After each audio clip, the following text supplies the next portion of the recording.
असं आहे की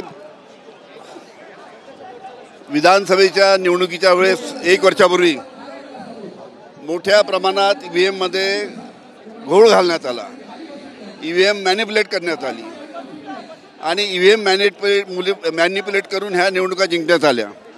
त्याचबरोबर EVM बरोबर मोठ्या प्रमाणात मतदार याद्यामध्ये त्याच्यात सुद्धा घोळ करण्यात आला। दोन नाव एका व्यक्तीचे, एकाच घरामध्ये 100 पासून तर 1000 पर्यंत मतदाराच्या नोंदण्या।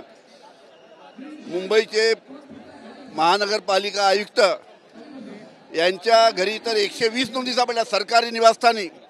या सर्व दुरुस्त करा आणि मगच स्थानिक स्वराज्य संस्थेच्या निवडणुका घ्या। चंद्रकांतदादा पाटील म्हणतात की हे पॉलिटिकल स्टंट आहे किंवा राजकीय अजेंडा आहे सेट करण्याचा प्रयत्न। आम्ही भारतीय जनता पार्टीला प्रश्न विचारत नाही, त्यांनी उत्तर द्यायचं काही आवश्यकता नाही। आम्ही इलेक्शन कमिशनला सांगतोय की ज्या काही त्रुटी आहेत, जे काही मतदार यादीमध्ये घोळ झाला आहे तो दुरुस्त करा आणि मगच स्थानिक स्वराज्य संस्थेच्या निवडणुका घ्या। मोर्चाच्या विरोधात भाजप पण मुका आंदोलन करते।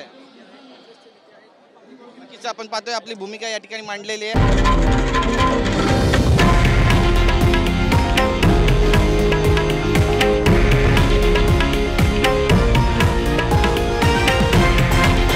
हे आहे देशातील नंबर 1 न्यूज नेटवर्क आणि आपण पाहत आहात TV9 मराठी, एकमेव।